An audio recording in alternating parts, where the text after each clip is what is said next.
トビデオ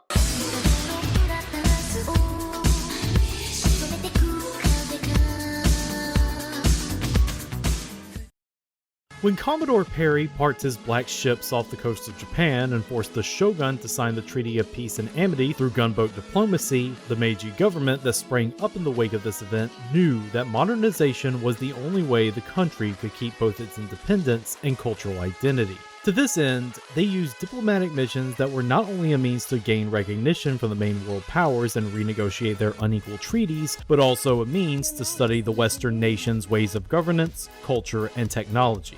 This is what led to brand new technologies being imported to the island nation. Among these were a Hildebrand and Wolfmueller motorized bicycle that was demonstrated in front of the Hibiya Hotel of Tokyo in 1896. It was the first motorcycle that ever set its wheels on Japanese soil.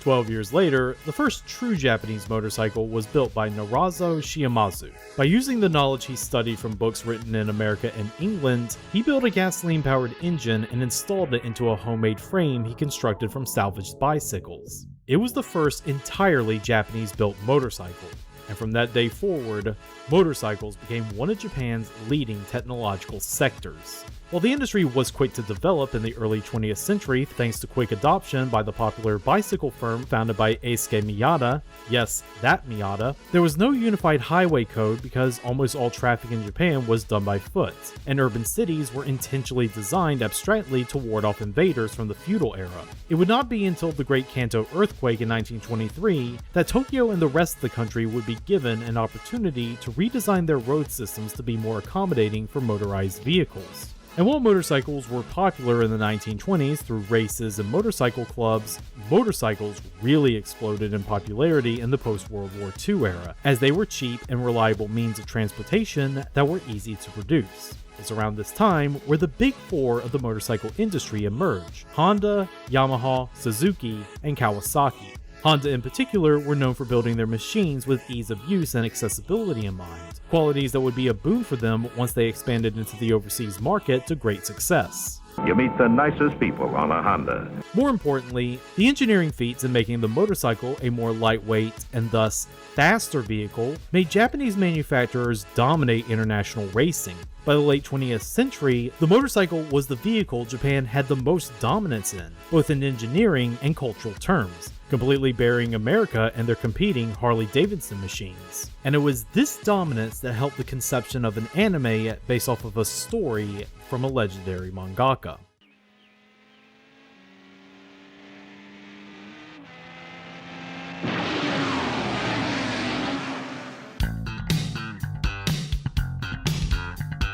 It is the 80s in Japan, and motorcycle racing is life. From the illegal street races in the winding mountainous foothills to the high-speed circuit tournaments that can somehow be just as dangerous, motorcycle racing is as important as breathing for some young people. This story focuses on 4 such young people.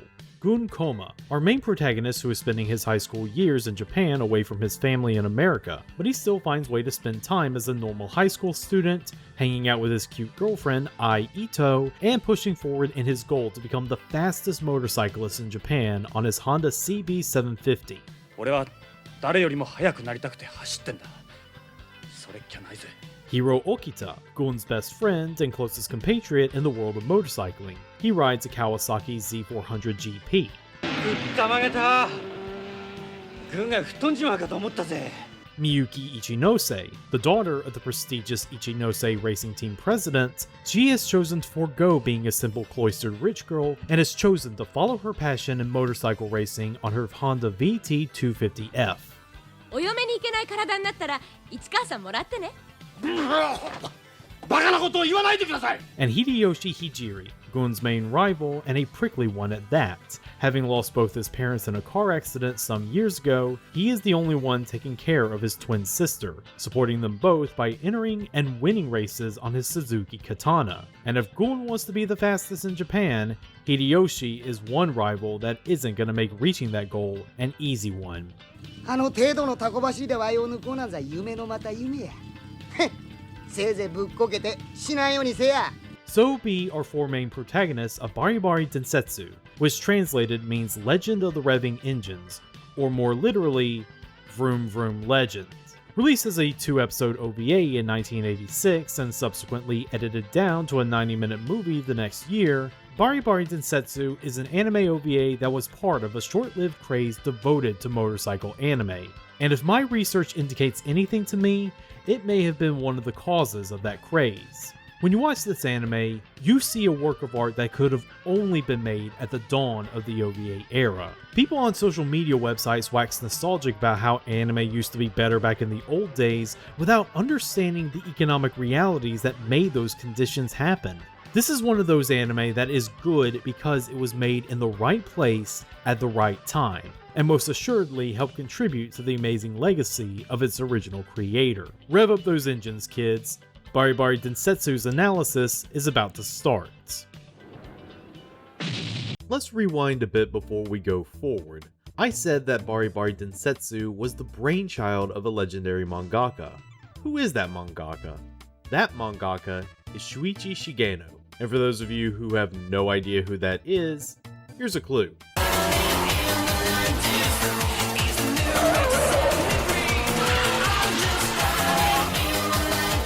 But before he enthralled the car nuts of the world with the Eurobeat score drifting of initial D, Shigeno was just another child born in the Niigata prefecture on March 8, 1958.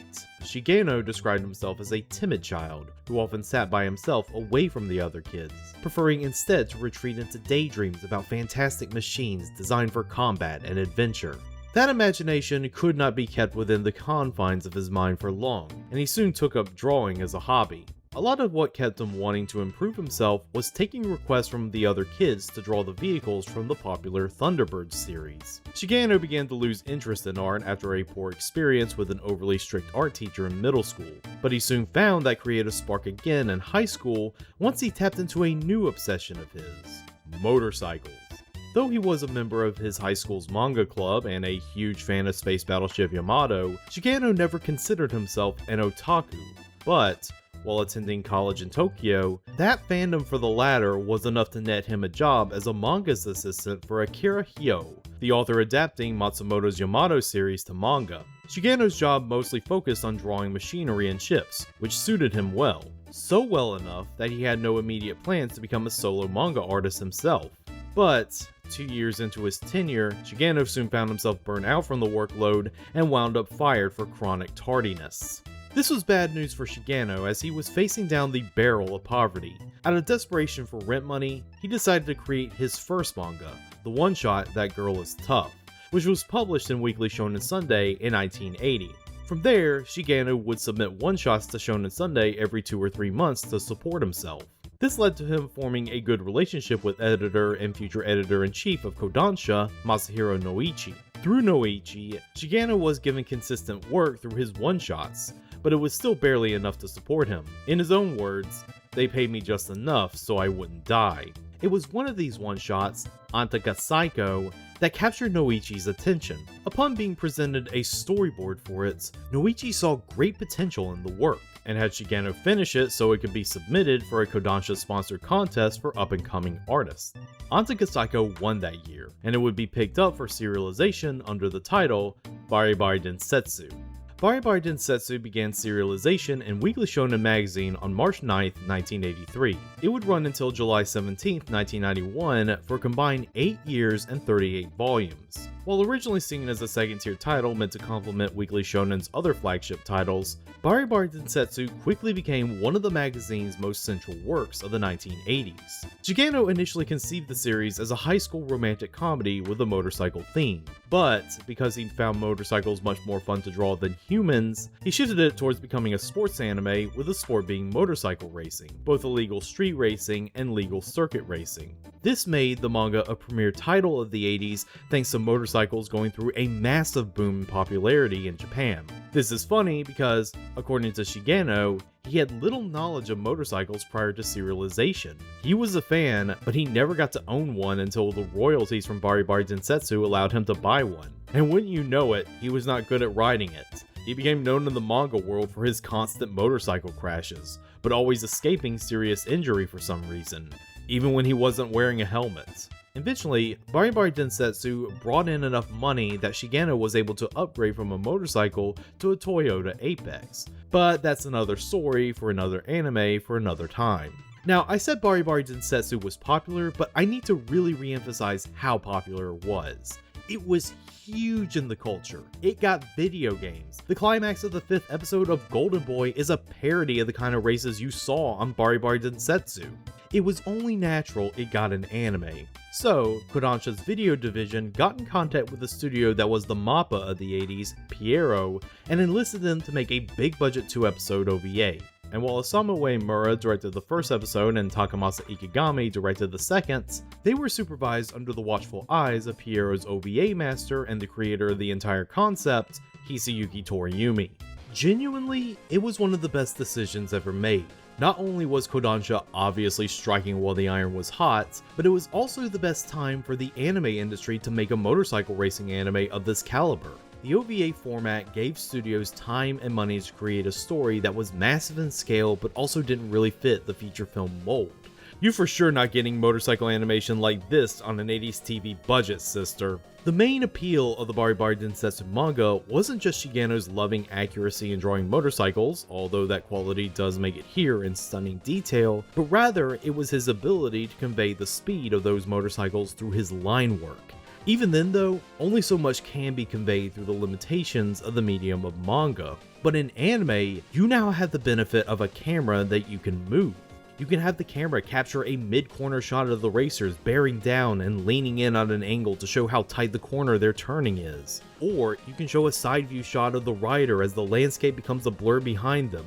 Or you could have that camera switch to a first-person shot of the rider's point of view, either to show their position compared to the other cyclists they're trying to pass, or to show the scenery whip by them as they navigate the complex track while still maintaining their top speed.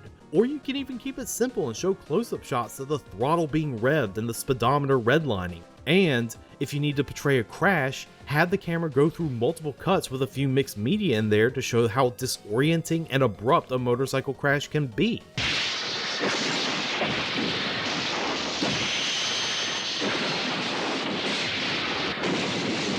These are the tools that animation director Noboru Furuse knows how to use. Through his dynamic camera angles and use of speed lines, Furuse accurately captures the kind of speed Shigeno was going for in his original manga, made doubly impressive when you remember that all of this is being done on traditional cells and paint. No boxy PS1 computer-generated cars here. Even beyond the action choreography of the race scenes, Furuse and the rest of the animation staff really hone in on keeping with the attention to detail and combining it with the cinematography. Shots will be constructed in the reflection of a highway mirror, and the headlights of a bike pulling up outside shine through the Venetian blinds inside, creating a cool effect. And a lot of these are done in service of creating a palpable vibe. The endurance race that most of episode 2 is centered around takes place on the hottest day of summer, and they really hammer that home by having the colors be at their most vibrant and the light at its most brightest. More abstractly, there's also the flashback to when Gun and I first meet, and the backgrounds are given a more playful storybook feel to better convey the nostalgia of young love. A lot of creativity went into this anime. Bari Bari Densetsu is another great example of how a good anime adaptation can't just use the manga as a storyboard. It's gotta tell the story through the tools of the medium it's given, and the story for this anime is pretty solid.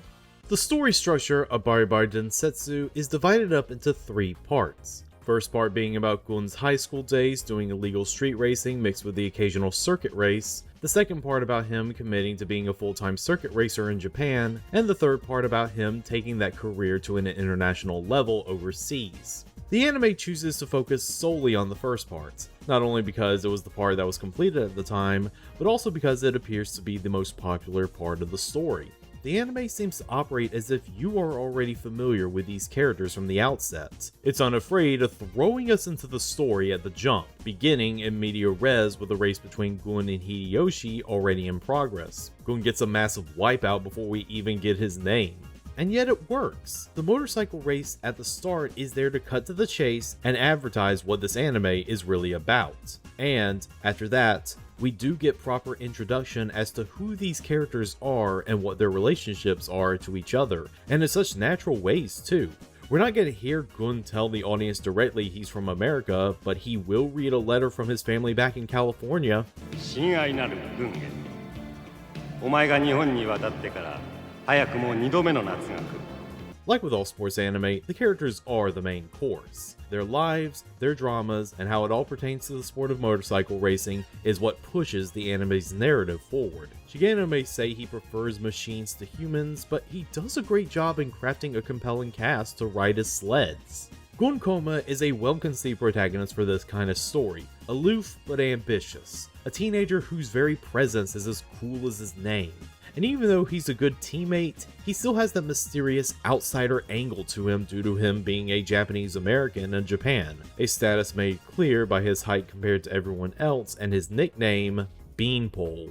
体の方はなんともないんかのっぽ。 Even with his aloofness, he still has some great chemistry with his girlfriend Ai. While she might come off as an artifact from the start of the manga when Shigeno was aiming for romance, she still gets a lot of good play in both parts when she joins the team as an assistant for the cyclist. And just the concept of her is funny.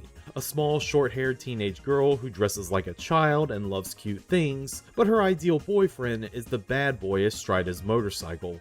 あなたはひょっとして暴走族ではないでしょうか。私憧れてるんです。 By comparison, I don't think much can be said about Hiro. I guess he fills the role of the supportive best friend nicely, and his only real complexity stems from his not-so-subtle crush on Miyuki. Some of it is used as a resource for the lowbrow jokes involving the female form. 嘘だ！ヒロがお嬢さんの裸を覗いた！ヒロがミーの裸に触った。違ったら！ Even still, you do get the feeling that there is some genuine romance blooming, like in the climax of the second episode where Miyuki injures her arm in a crash during the endurance race, but still wishes to finish, and Hiro's right there to support her every step of the way. 残りの時間配分を調整してミーの走る時間を減らすんだ。だから2人で完走しよう。 Still, he can't help it if his crush is a far more interesting character than he is. Miyuki is a bit of an anomaly in universe and out.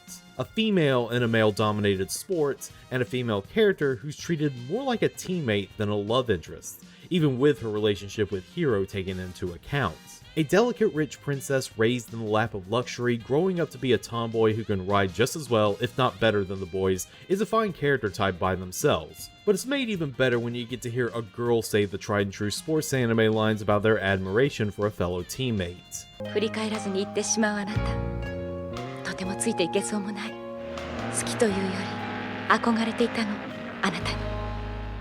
And yet, Miyuki was still written by a man in a shonen magazine in the 80s, so there are some narrative choices Shigeno makes with her that raises a few eyebrows. The climax of the first part is Gon and Hiro rescuing her from a potential gang assault led by a biker who lost to her team a few days ago, and while she does try to stand firm, when things look grim for her, she starts having some questionable regrets.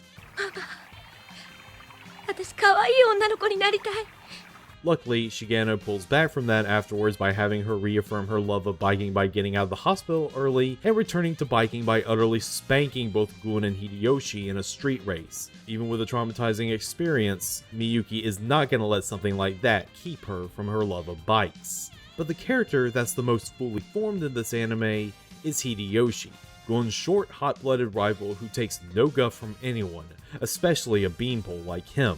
And yes, that is Ryusei Nakao voicing the character. Considering the roles he's most known for, it's so funny hearing that voice come out of a regular dude. こんなとこで何してんだよ。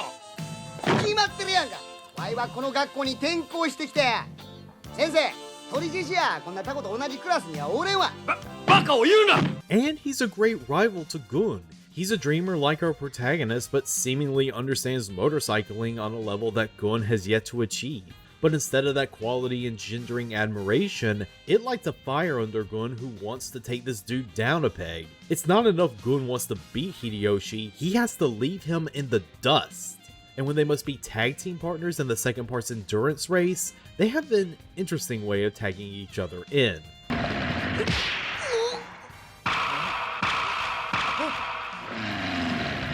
Hideyoshi is also the character with the most realized backstory.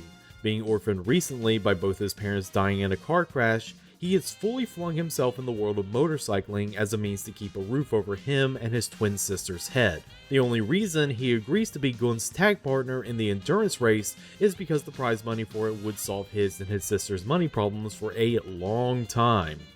ワイワイやるで。たとえこのアホのっぽと一緒でもな。なんだと？ And he's the character who has the most complete character's journey. Hideyoshi spends a lot of the runtime fussing and feuding with Gun, but he ends up crashing in the endurance run thanks to a very jealous racer wanting to get ahead of him. And by the time he gets back to the pits, Hideyoshi is a full lap behind the other racers. With no other choice, he silently puts all his fate onto Gun to win the race, which he does. And it ends up being the event that transitions their rivalry from one of animosity to respect. But Hideyoshi is known well among Bari Bari Densetsu readers for one thing, and be warned, I will get into 40 plus year spoilers for a manga that was never released in America. Ready? Ready. Hideyoshi dies at the end. In what is supposed to be a final rematch with Gun, Hideyoshi gets ahead but swerves out of the way to avoid a biker who joined in on their illegal street race. Tragically, that sends him into the path of an oncoming car. He has no time to correct himself. Hideyoshi dies instantly, leaving behind his sister alone in the world. According to Shigeno, he had to kill off Hideyoshi because he was threatening to eat Gun's importance to the overall narrative. So with his character journey more or less complete, but his dreams to go pro incomplete, it was the right time to tragically kill him off to further Gun's journey. The last scene of the anime is Gun giving Hideyoshi's katana a Viking funeral, saying it is preferable to having the machine gather dust in a garage somewhere. 知らないとこで知らない奴が乗り回すのも嫌だ。かといってガレージの隅で埃をかぶってるのを見るのも辛い。こうするのが一番いいんだ。Hideyoshi's journey ends, so the next part of Gun's journey could begin. Bari Bari Densetsu is an excellent adaptation of a sports anime. We are so lucky that a story about riding motorcycles competitively got adapted in a time period where the animator had the time, money, and willingness to fully animate these machines going at top speed. And though those scenes are connected with some solid sports anime drama of Shigeno's that's only going to be perfected once he graduates to cars in the 90s, a lot of what makes it memorable is this animation. The OVA landscape of the 80s is the true winner of this circuit. If you're a fan of vehicles going fast in the animated medium, or just the animated medium in general, seek out Bari Bari Densetsu wherever you may find it. This is a story both Shigeno and the OVA staff at Pierrot really hit the apex on. Thank you all for watching. If you like this video or want to support this channel, please donate to my Patreon. Each dollar can give you early access to my videos as they come out, as well as keep the channel running a bit more smoothly. You can also subscribe to the channel, ring that bell for notifications, or just like this video. Either way, you'll be helping me out. That's all for now. See you for the next round of tapes.